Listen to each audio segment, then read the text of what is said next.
নমস্কার বন্ধুরা, আজ আমি নিয়ে এসেছি আরও একটি নতুন রেসিপি পটল চিংড়ি। তার জন্য নিয়ে নিয়েছি আমি চিংড়ি মাছ। চিংড়িগুলোকে আমি খুব ছোট ছোট করে কেটে নিয়েছি। আর নিয়েছি পটলগুলোকে আমি 2 টুকরো করে কেটে নিয়েছি, একটু ধুয়ে নুন হলুদ মাখিয়ে রেখেছি। আর নিয়েছি আলুগুলোকে আমি মিডিয়াম সাইজ করে কেটে নিয়েছি।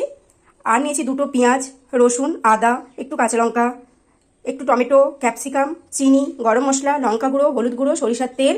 আর নিয়েছি 2টো তেজপাতা ফোড়নের জন্য, আর চালমগজ, একটু কাঁচা বাদাম, গোটা জিরে, আর একটু গোটা গরম মশলা। চলো এরপর দেখা যাক আমার রান্নাটা।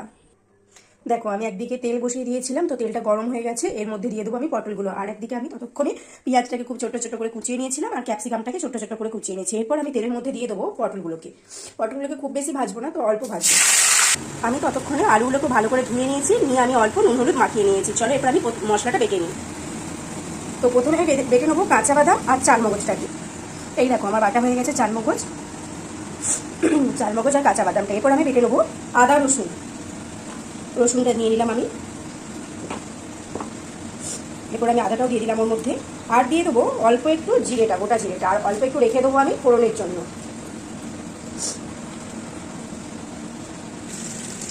আবার ওইদিকে মশলা বাড়তে তো এইদিকে আমার পটলটা ভাজা হয়ে গেছে। এরপর আমি পটলটাকে তুলে নেবো। আমি তেলটা প্রথমে অনেকটাই বেশি দিয়েছিলাম, তো তার জন্য আর আমাকে তেল দিতে হবে না। তো এই তেলের মধ্যে আমি একটু আলুগুলোকে সামান্য ভালো করে ভেজে নেবো। দিয়ে দিলাম নুন হলুদ মাখিয়ে রাখা আলুগুলো।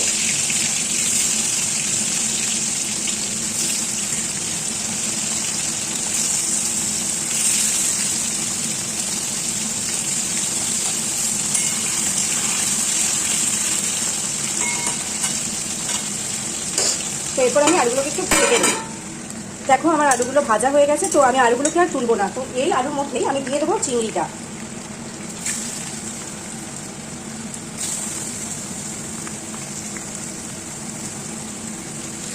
আমি চিংড়িটাকে বেশি ভাজবো না, অল্প একটু নাড়াচাড়া করে নেবো। তো চিংড়িটাকে আমি এরপর অল্প নাড়াচাড়া করে নিয়েছি। তো এর মধ্যে দিয়ে দেবো আমি গোটা গরম মশলা, তেজপাতা, গোটা জিরেটা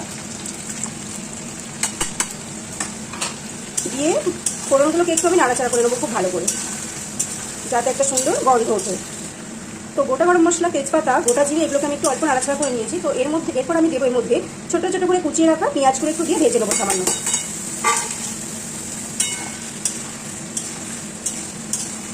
গ্যাসটাকে আমি হাই ফ্লেমে করে নিলাম।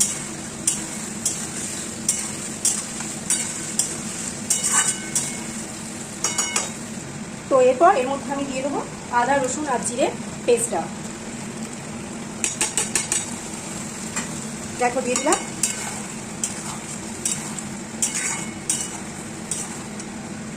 তো এরপর এর মধ্যে আমি দিয়ে দেবো স্বাদ মতো নুন, অল্প পরিমাণে চিনি, একটু হলুদ গুঁড়ো, লঙ্কা গুঁড়ো,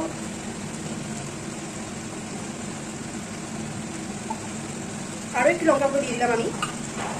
আর দিয়ে দেবো একটু গরম মশলা গুঁড়ো। তো এরপর এর মধ্যে মশলাটাকে একটু ভালো করে কষিয়ে নেবো।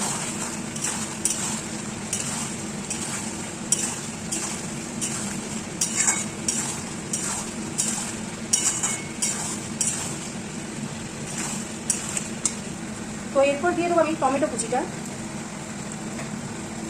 আর ছোট ছোট করে ক্যাপসিকাম কুচিটা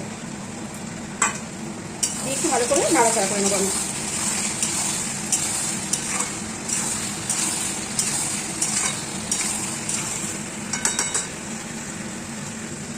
তো এরপর এর মধ্যে আমি দিয়ে দেবো চালমগজ আর কাঁচা বাদাম বাটাটা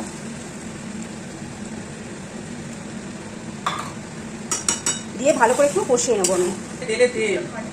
তো মশলাটা 5-10 মিনিট ধরে কষিয়ে নিলাম। এরপর তেল ছাড়ছে মশলা থেকে। তো এরপর আমি মশলার যে জলটা, ধুয়ে রাখা যে জলটা, সেই জলটা আমি এর মধ্যে একটু দিয়ে দিলাম, দিয়ে আরও একটু ভালো করে কষিয়ে নেবো। তো দেখো, আমি 5-10 মিনিট ধরে মশলাটা ভালো করে কষিয়ে নিয়েছি। তো তারপরে যে তেল ছাড়তে শুরু করে দিয়েছে। তো এরপরে আমি দেবো পটলগুলো। দেখো, আমি ভেজে রাখা পটলগুলো দিয়ে দিয়েছি। আর দেবো কাঁচা লঙ্কাগুলোকে আমি কুচি করে নিয়েছি, নিয়ে এর মধ্যে দিয়ে দিলাম। তো দেখো, পটল দিয়ে আমি 5 মিনিট ফুটিয়ে নিয়েছিলাম। তো তেল ছেড়ে দিয়েছে। তো এরপর আমি গ্যাসটাকে অফ করে দিয়েছি, দিয়ে এটাকে আমি নামিয়ে নেবো। দেখো, আমি পটল চিংড়িটাকে নামিয়ে নিয়েছি। তো আমার রান্নাটা এরপর রেডি।